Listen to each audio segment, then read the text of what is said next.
Hey guys, so we just finished watching Daredevil Season 3, Episode 13, A New Napkin. And what did you think of Daredevil Season 3?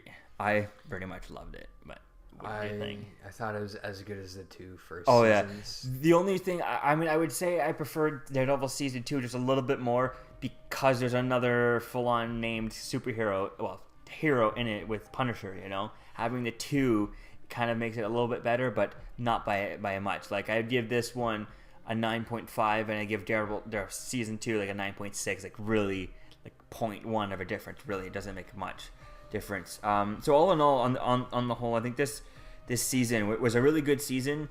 At first, getting into this season, I was kind of disappointed with reusing Fisk. It's like, I agree. It's kind of like how in DC movies they keep reusing Lex Luthor. Like, Lex Luthor has been done so many times. I suppose I thought that about Fisk in the second season. I thought after the first season they would kind of do away with him. Maybe he would kind of be there a little bit in the shadows. This is the third time he's been the main villain. Well, you can see, like, in Season 2, he was like half, he was like only in a little bit. Well, I know because Punisher, but he was still the main antagonist. Yeah. Right? Well, Punisher was the main, yeah. Well, I think he was more of just like a quarrelsome character for Daredevil, right? Yeah, he is a big plot point in Season 2. Yeah, no, I agree. Yeah. You don't have to be an antagonist to be a plot point. Yeah, right? Yeah. Okay, so now to our notes. I guess now we'll get into this episode. So if you haven't watched the last episode, from now on there'll be some spoilers for the last episode and the rest of the season. Hence a review. Hence our deep dive review. So the first note that I have is Fisk getting married with Vanessa, and that's the reveal in the episode. What do you got regarding Vanessa and them getting married? Yeah. Do you have anything on that? I think that was pretty cool. I mean, can I extrapolate on Vanessa? Yeah. The go ahead. Idea. I liked Fisk's character as he's essentially just a large child with lots of power, and he gets whatever the fuck he wants, right? Well, he even still sees. At one point, he looks himself in the mirror and he sees the child, so covered in blood. That's a DID thing, right?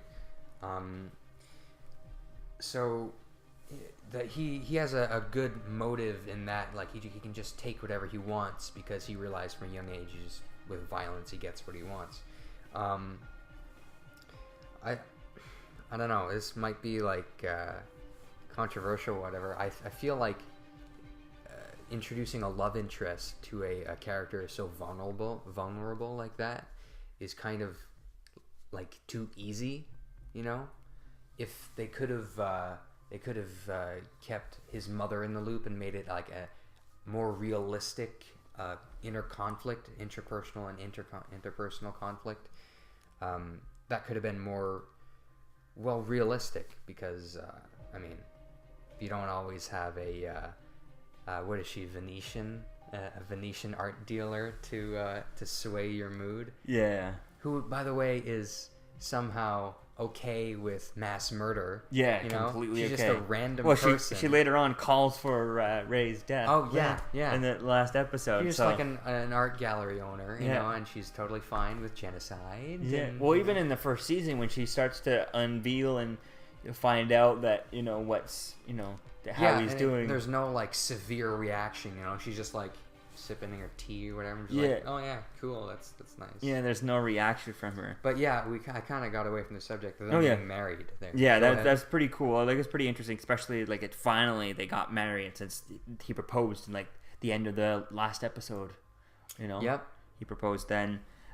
We see that then the next note that I have, or was there, do you have any note? Was your first note, or is it later on into the episode? I think it's later on. We only watched a little. Yeah, bit because you had finished the season before me, and then you rewatched this. So, so the next note that I got is Brett Mahoney wants Matt Murdock to kill, or at least I'm assuming he pretty much knows that Matt Murdock is Daredevil. It's never really confirmed. There's never. Really, you think? I think so. I didn't get that. Well, back in the there's Foggy ends up going to Brett Mahoney. Because in the first episode, at the beginning of the episode, we see Fisk's right hand man that English-looking guy, I guess. He's interrogating him Batman style, where he throws him off the rooftop and he's tied on. Yeah, and then we cut to that to where the police are all there, and he's like, "How did you get tied up?" and all that stuff, and I tripped. And then he's like, "I tripped" and stuff. Right. But Foggy shows up and tells him that someone's going to attack Wilson Fisk. He's implying that it's Daredevil, and yes, they both know who Daredevil is, but. And Brett trusts Daredevil, but it's unclear if he kind of knows exactly who Daredevil is. Also, it's unclear as if has Foggy told Marcy that he's Daredevil. I feel like probably not, because I feel like if someone got to Marcy and like was beating the crap out of her, she'd just spill that out. Yeah. So did Karen Page, but inadvertently. But so I think that was pretty cool that he was like, yeah, sure, I'll put some more guys on, but I'm putting nothing but my retired guys and and my rookies there for him to just take out, because he wants him to kill Daredevil. I think that was a really cool thing. Disappointed though that there was no Punisher. I feel like Karen Page could have called up Frank and been like, hey, Okay, yeah. So that to take it away from him for not letting him go that far, because he's never killed anyone, whereas she knows what it does to your soul when you've killed someone twice, type thing. So I think that was really cool, and I like that Brett. I was kind of thinking there. What's anything else there? Because the next thing I got is FBI calls Foggy. Well, I think I have later. Later, what anything else to add about that, or is that stuff you don't? I have a jape towards Marcy. Marcy, go ahead. Yeah. There's a shot where she's like surprised or whatever, and she looks exactly like the Annabelle doll from those movies. I just thought that was funny. Yeah, it was kind of cool. Crazy eyes. So the next thing we see is Foggy gets called by the FBI to come in, and he's all worried, like it's a setup, because when he gets there, the first thing he does, because he knows the FBI is being run by Wilson Fisk, and so he thinks it's a trap, but he goes there, and the first thing he does, he takes a photo with Agent Poindexter, tweets it out to his followers so that people know, his campaign followers know where he is, and that if he gets killed, he's there. And then we find him with Ray's wife. She's hiring him as a lawyer, and that's when they secretly start having a conversation about the video type thing. And I think that was really cool. That was really cool. And it's like, oh my god, it hit me so much, especially at that point, seeing like, oh yes, she thinks he's actually, because the FBI had discredited Ray, saying that he was mentally unstable, he killed Agent Wynn, and all that stuff. But then his wife completely is there just believing it all, and it's like, how does she not, at first I was like, how does she not, she knew him, she didn't see anything, and then it's like, oh, there was more to that video. So I think that was really cool, seeing that she's playing along. It's a smart way of doing that, kind of playing along into with the FBI and playing along with their scenario, so that they don't kill her and her son type of thing. So I think that was really cool there. Anything else you have to add to that, or that scene? I got my notes really start at a little later on, but nothing else you want to add to that? No. You thought about that scene? They start at the recording with Ray. Ray. When they're all looking at that. So I see Matt Murdock ends up telling, as Daredevil, he tells Agent Poindexter that Fisk had Julie killed. And I think that was a really cool moment, how he was trying to set him up. I was surprised that didn't go further with that at the end of the episode. It's a cool moment, but it just kind of goes nowhere, because he doesn't, Poindexter just gets paralyzed by the end of the episode. That doesn't really go anywhere with that. It was a cool setup. I love the way he did that. And Poindexter even brings the body to the building. That I liked. I would have liked some serial killer type. I would have liked to have seen actual activity that some people have been recorded as doing. Yeah. I would have liked to have seen Fisk get up in a secret elevator into his room, and Poindexter and the frozen body are sitting there, so that Vanessa has to react to the body too. Yeah, so he's showing his wife. The shitty things. Or actually, not just when he comes out to dance Poindexter and there, so the whole crowd sees Poindexter and the frozen body. I think it would be cool if it could be like Poindexter wants Julie, even though she's dead, to see what he's gonna do. His revenge. Fisk. Yeah. Or he's like he could have been still talking to her. Yes, you know, see, that could be, and he probably was. That he could develop the ringing that he has. Yeah, that's common in people with schizophrenia. So if it progressed so much as like she became an altar in his head. Yeah. You know. Well, but at the same time, that would be why fucking cool? Why Julie? He would have already have had that with his therapist. She was not in his head. Well, yeah, but you can develop alternate personalities depending on what trauma and when. Right? Yeah. It's Well, all about when. This is why I need to see Poindexter and Walker meet. How that would just be so cool. Yeah. A Poindexter and Walker TV show. I think it would be cool is if they keep adding more characters like that, and then Fisk could be like a big bad with like a bunch of like Walker and Poindexter, and they can make like a. And what would be cool with Suicide that is Squad villain team. Poindexter Bullseye would be friends with Walker, but when she switched back to Mary, then they there's that third one we don't know about. They would hate each other. They would, and then there, I imagine. Well, Mary typhoid, right? Mary would be terrified of like. Yeah, she would like they wouldn't like each other. Like she would run away or whatever. And then there'd be like the third, which would be typhoid, I guess. Typhoid, I think that's where they would get it. Typhoid would be pretty cool because typhoid and Mary was terrified. No, Mary's terrified of both. Mary's the good side, but typhoid we haven't seen. But was it? I remember Walker in the end of that show. She was scared of, but what that third personality could be because she doesn't know what it is. It's probably not a personality, just like a rage. Like, there's no rational, there's no thinking. Well, yeah, it's just because in those things back in start talking about psychology. Yeah, we'll start getting into deep dives into stuff. But that other personality is like I think it would in the whole she kind of just disappears and it's like boom boom back. You know? So she just like she turns into that third personality for like 5 minutes and then back. Yeah, that's there's feasible. very fast. Just to kill the people and then get back, and then it's cool. So I think that would be cool to see those two. I have a note here about. So when Foggy meets with Seema, right, Ray's wife. Okay. And she's like writing on the notepad. So that's cool and stuff. So they're listening, but they're not watching. Why aren't they watching? Yeah, that's what I wrote. Yeah, so they're listening, but they're not video recording. They were watching Fisk before. Yeah. Well, what I said in my earlier reviews was, and it's a federal building. There would be surveillance everywhere. But technically, it is the lawyer thing, you know, because throughout the whole season, every time Fisk had his lawyers in, even before it was revealed that they were corrupt, they had to turn off the cameras. Turn off the camera, right? But like, it's still a lawyer. It's a corrupt federal building, they're gonna record. They're gonna record. Why would they just do audio? Yeah. You know, there's like pen video recorders and stuff like that. So easy. Could be done. Well, it's the FBI. They'd have a lot of stuff. Yeah. But like one of the things I said earlier on in the season is when it was first revealed that Fisk had that bunker underneath the room. Why did they not have cameras in the room?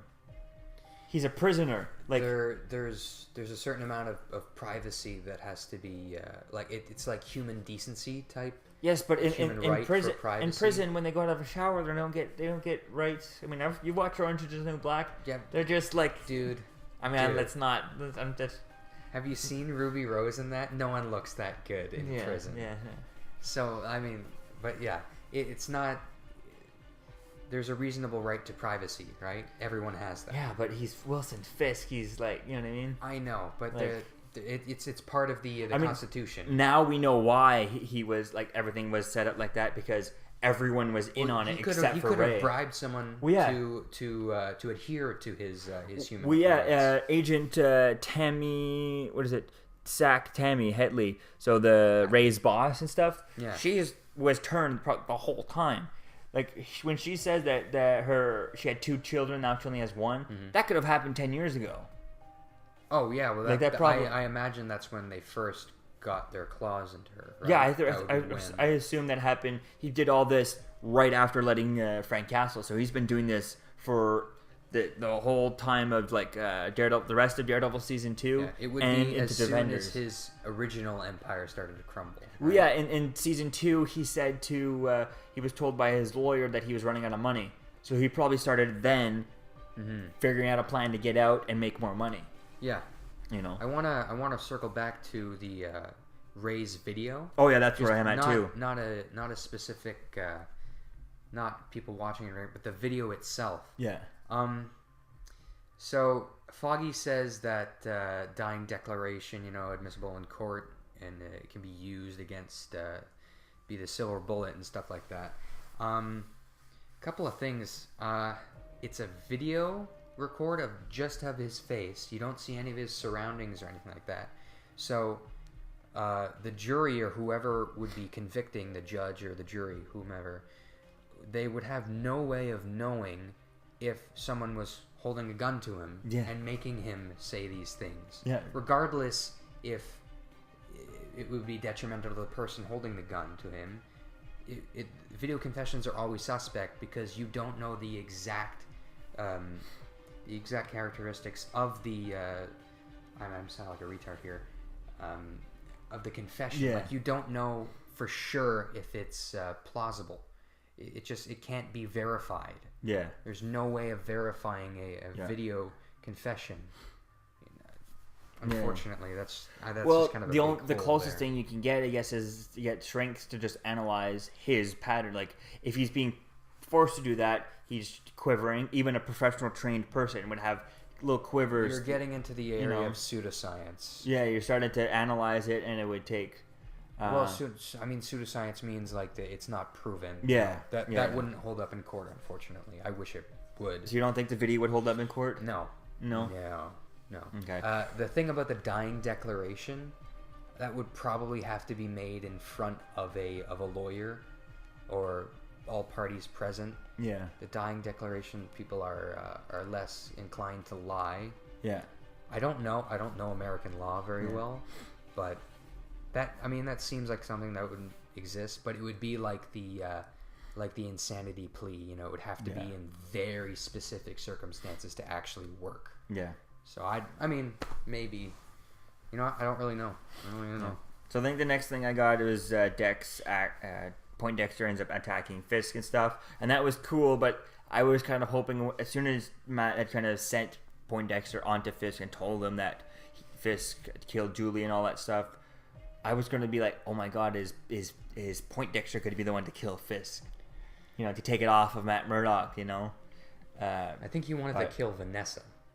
I think he wanted to kill both. Like, okay, first he attacked Vanessa, that he could have that pain of killing the loved one before killing. Yeah, just so he can watch, just so with Fisk can watch, and then do that, and then we see that he's gets paralyzed, and that when he got paralyzed, I was like, are they gonna put the Colin Farrell hidden scene where he's and in the Colin Farrell movie there with Ben Affleck.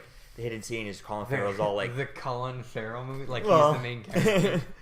Colin Farrell's Bullseye had a hidden scene where he was, like, all bandaged up because he fell, like, shoot, like, a couple of stories onto a cop car. And he throws, like, a needle, hits a fly.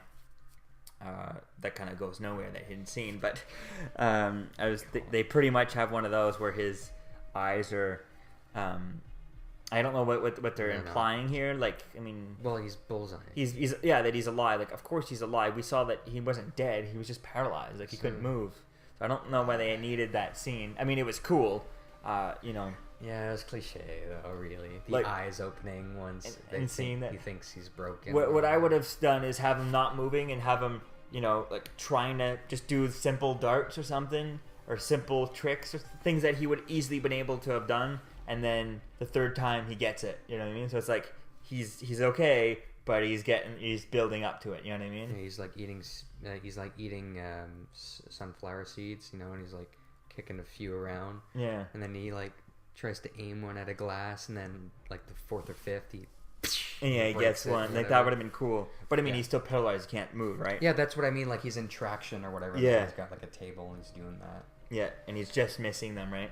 Yeah, like just barely, and then he gets one, and then the doctor comes in and puts down the light on him, and then you see it zoom into his eye, and that's when you Yeah. get the thing. I think that would have been. Yeah, that would have been cool. But you can't get everything. This one was pretty cool. Reminded me of the Spider-Man 2, the Doctor Octopus scene in the hospital with like all the arms going and stuff. Do you remember that? Sam Raimi's Spider-Man 2? Well, yeah, where he's like paralyzed and there's like they're trying to cut off the arms after the accident. Okay, yeah, and then the arms started like attacking them. Oh yeah, like, that was pretty cool. Phenomenal.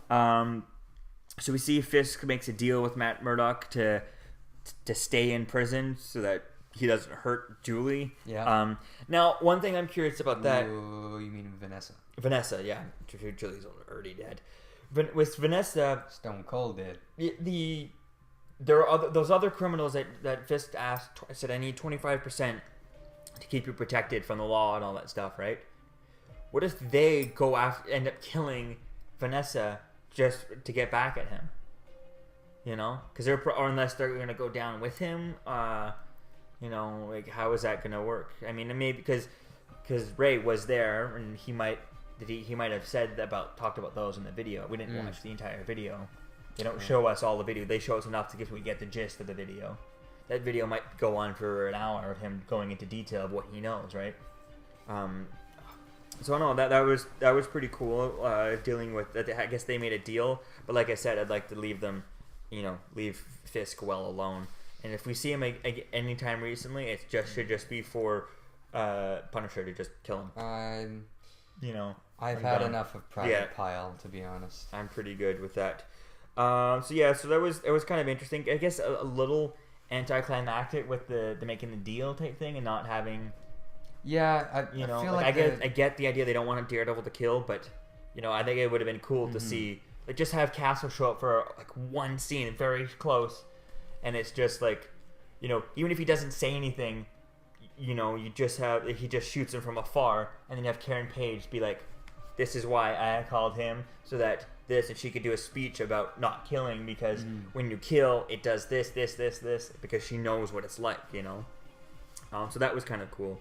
What did you think of it? The speech kind of that Daredevil gives to Fisk was fantastic. Oh, it was pretty good. I really like that, like it's rare in a movie or TV show where you just get the actor is told to just yell that he's just like so angry that he can't actually kill him. He can't get what he really wants, which is to incapacitate or kill him. And so he just fucking yells, like Poindexter does. The primal scream. I thought that was excellent. I mean, not to sound self-serving, but somewhat relatable. I really liked that last speech where he dogs him into a deal with him. It was fantastic. One of my favorite moments right after that is everyone's outside of the building, and Foggy goes, "Where's Matt? He needs to be here to see this," And Karen goes, "Oh, he's here. He's here somewhere." And they all look up. I guess I'm assuming they don't see him, but he's standing there or crouching on top of the building, Spider-Man style. I instantly thought of Tobey Maguire's Spider-Man. Sitting there like the classic superhero pose, the acrobatic superhero. Well, I associate more with Spider-Man than anyone else. Oh, absolutely, but I just mean like an acrobatic. Yeah. Where like the knees like up at the shoulder. Well, he's just crouching in a Spider-Man position. Very Todd McFarlane. Oh yeah, very perfect. Well, Todd McFarlane. Yeah. Yeah, that's McFarlane brought that in, so that was really cool. And I think it was quite interesting with that. I mean, we were saying we were watching the episode. There's the Empire State Building in the background. Yeah. If they bring him in next time, if they do it, like they gotta wait like 5 seasons. I need 5 seasons of Daredevil show without him. It's not gonna happen. Without him, well, at least three seasons with not even touching Wilson Fisk. But if we do see him, whenever we do see him again, he needs to be running the Empire State Building, having spider jets coming in and out. Alistair Smythe with his fucking mullet. If they move this show to the Disney streaming service and they have a deal with Sony, then they could bring in Smythe maybe, because I think he might be. Yeah, I'm just making fun of the animated show. But that would be cool. That's a deep reference. But at the end of the episode, I kept thinking, why do they have this called? What a stupid name for an episode. New Napkin, like what? New Napkin. And then he pulls, and then Foggy goes at the end of the episode. They're in the butcher shop, which I'm glad that they brought that in, even though it was like a joke in the first season. My father wanted me to be a butcher, and then they brought it in this season, and then he goes, we need a new napkin. And then I did find his family to be kind of shoehorned into the story, but.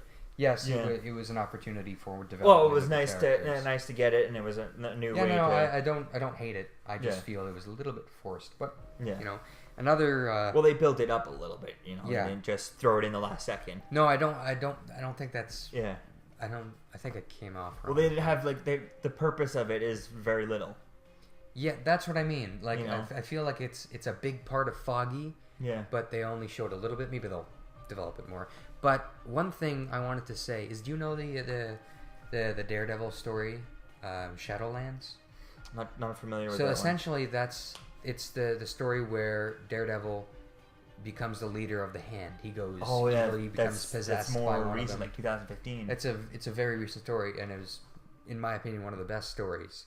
I feel like at the post-credit scene of, I think it's Iron Fist season 2.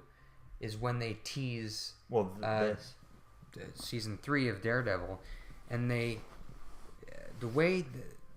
what I got from that tease was Matt has gone off the rails. He's going to start killing people. He's evil. He's no longer Matt. He's Daredevil. Yeah, Matt Murdock is dead. So Daredevil is. They kind of did that in this series, but I expected more than just Muay Thai ropes. I expected steel billy clubs to the throat and stuff like that, and broken bones. And I feel like they kind of baited me into thinking that he was gonna actually be evil when he just kind of got a little angry.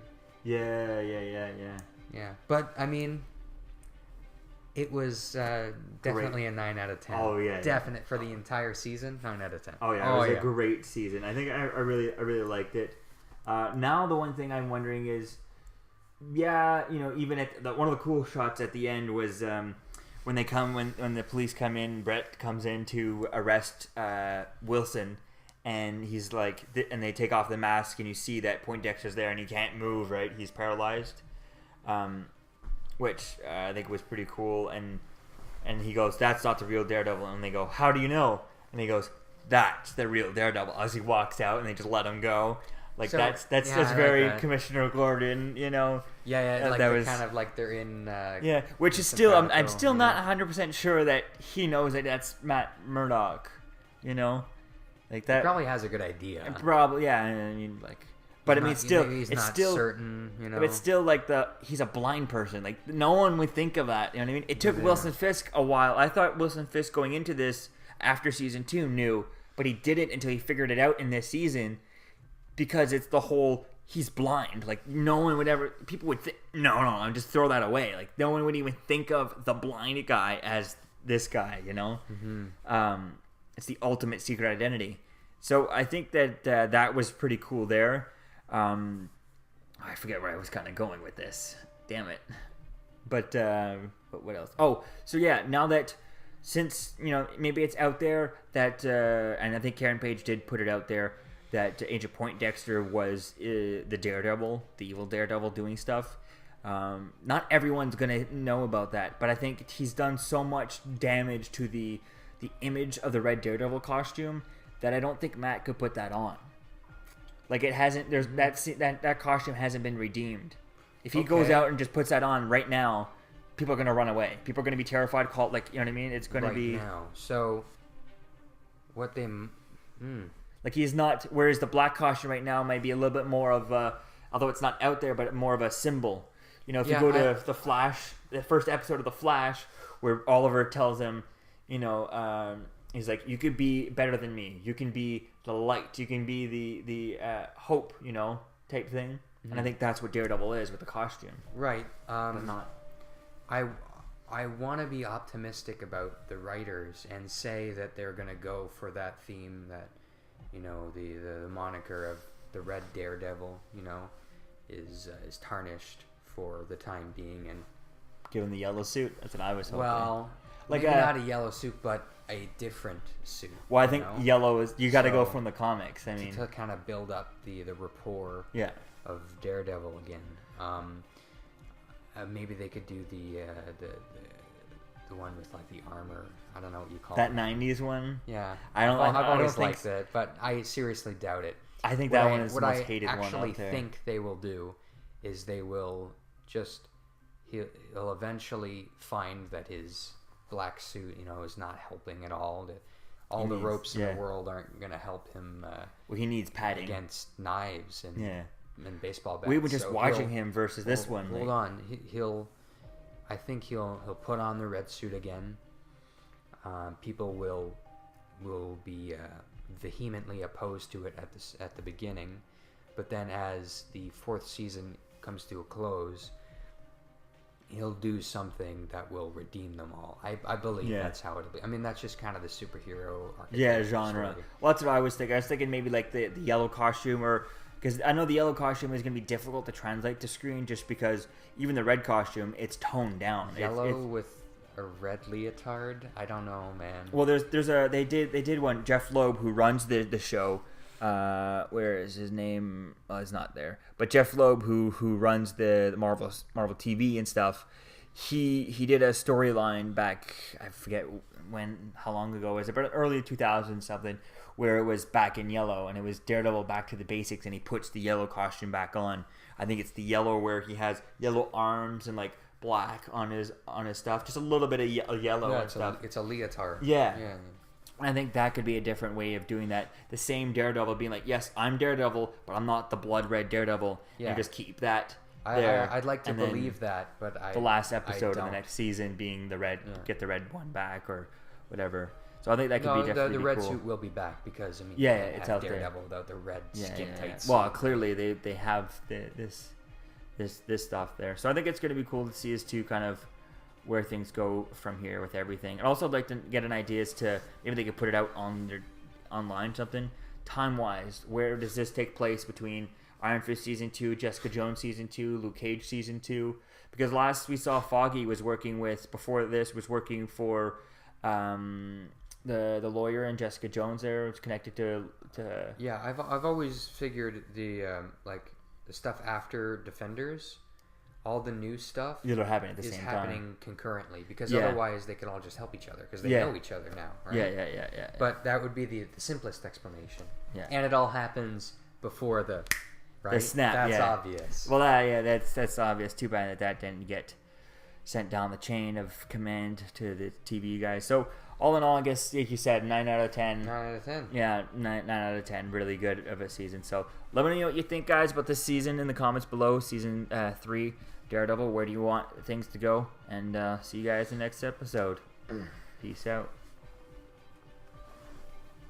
I'm Captain America, here to talk to you about one of the most valuable traits a soldier or student can have. Subscribing. Sometimes subscribing is the key to victory. Sometimes it leads to very little, and it seems like it's not worth it. And you wonder why you waited so long for something so disappointing. How many more of these?